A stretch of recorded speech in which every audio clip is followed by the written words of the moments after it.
Hello everyone, welcome back to my YouTube channel Creative Arts. आज हम लोग class 11 से प्रूव करने वाले हैं derivation which is I is equals to 2K, यानी कि मोमेंट ऑफ इनर्शिया जो डबल होता है हमारी काइनेटिक एनर्जी के। तो यहाँ पे मैंने लैंग्वेज पहले से लिखी हुई है। यहाँ पे डायग्राम देख लेते हैं। एक बॉडी है जिसका मास यहाँ कहीं पे लोकेटेड है, ठीक है।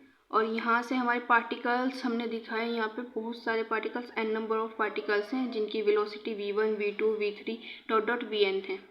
रेडियस यानी कि इनकी डिस्टेंस कहाँ से, सेंटर से। उनकी डिस्टेंस कितनी है, r1, r2, r3, ये सब उनकी डिस्टेंस है, यानी कहाँ तक है, rn तक। ऐसे ही मास m1, m2, m3 ये सब।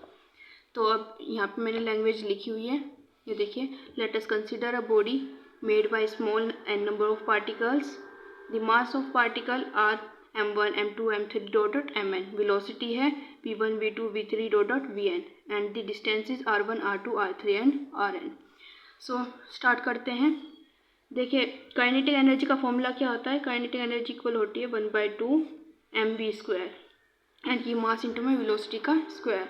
तो यहाँ से हम अगर निकालें तो K1 क्या हो जाएगा, K1 इक्वल होगा हमारे 1/2 m1 इंटू में v1 का स्क्वायर। तो अगर हम v1 की वैल्यू यहाँ पे कुछ पुट करें, देखो v इज इक्वल्स टू क्या होता है, r ओमेगा, यानी कि डिस्टेंस इंटू में एंगुलर मोमेंट, वो एंगुलर वेलोसिटी, ठीक है। तो यहाँ से हमारी v1 की वैल्यू क्या आएगी, v1 इक्वल हो जाएगा r1 ओमेगा, ठीक है। अब इस वैल्यू को हम पुट करेंगे इस इक्वेशन में, फर्स्ट में। तो putting v1 in equation first, ठीक है। अब यहाँ से K1 की वैल्यू क्या निकलेगी, K1 equals to 1/2 m1 into में, यहाँ पे देखिए, यहाँ पे v1 का स्क्वायर हो रहा है, यानी कि r1 का स्क्वायर इंटू में ओमेगा स्क्वायर, ठीक है। ये हो गया। ऐसे ही K2 की वैल्यू क्या आ जाएगी, K2 इक्वल होगा हमारे 1/2 m2 r2 स्क्वायर इंटू में ओमेगा स्क्वायर। सिमिलरली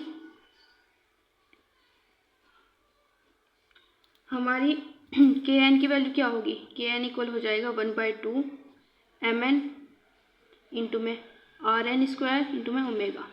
तो यहाँ से अगर हम निकालें तो हमारी टोटल काइनेटिक एनर्जी क्या होगी। Total kinetic energy late us consider K है हमारी, तो K क्या होगी, K1 plus K2 plus K3 dot dot कहाँ तक जाएगी, Kn तक, है ना। ये देखो Kn तक हमारी टोटल काइनेटिक एनर्जी। अब देखिए, यहाँ पे हम लोग देखते हैं, ये देखिए हमारी K1 की वैल्यू क्या है, 1/2 m1 इंटू में क्या है हमारी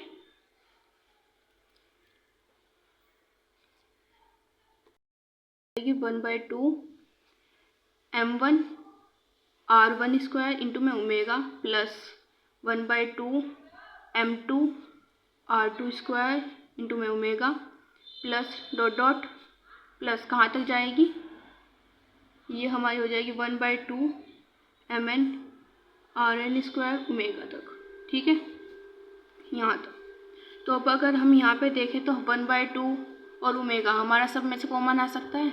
यहाँ पे देखो, यहाँ पे भी ओमेगा है, यहाँ पर भी और यहाँ पर भी, सब जगह ओमेगा है, यानी कि 1/2 ओमेगा कॉमन आ गया। अब अंदर क्या बचा, m1 r1 square plus m2 r2 square plus dot dot कहाँ तक, mn rn स्क्वायर, यहाँ तक। ये हमारी काइनेटिक एनर्जी के इक्वल, यानी कि काइनेटिक एनर्जी इक्वल हो गई हमारी 1/2 ओमेगा। मास इंटू में डिस्टेंस का स्क्वायर क्या होता है हमारा, इनर्शिया, यानी कि यहाँ पे इनर्शिया क्या होगा, I1 plus I2 plus I3 plus dot dot IN तक जाएगा, है ना। अब जैसे हमारा K1 plus K2 plus K3, यहाँ पे देखो ये K1 K2 K3 इन सबको प्लस करके K आ रहा था, ऐसे ही यहाँ पे हम लिखेंगे I1 I2 I3 इन सब का सम क्या होगा, I, यानी कि टोटल इनर्शिया। तो 1/2 ओमेगा, यहाँ पे देखो ओमेगा स्क्वायर है, ये स्क्वायर रह गया यहाँ पे, ओमेगा स्क्वायर, ठीक है। तो ये काइनेटिक एनर्जी इक्वल हो जाएगी 1/2 ओमेगा स्क्वायर इंटू में इनर्शिया। ठीक है। तो अब यहाँ से अगर हम देखें, अगर हमारे ओमेगा की वैल्यू 1 रेडियन पर सेकेंड हो जाए तो यहाँ से क्या आएगा, if omega equals to 1 radian per second then K equal हो जाएगा हमारे I/2, यानी कि I हमारे इक्वल हो जाएगा 2K के। ओके, तो यहाँ से हमने इसको प्रूफ कर दिया है, यहाँ पे लिख देंगे अब hence proved. Thanks for watching.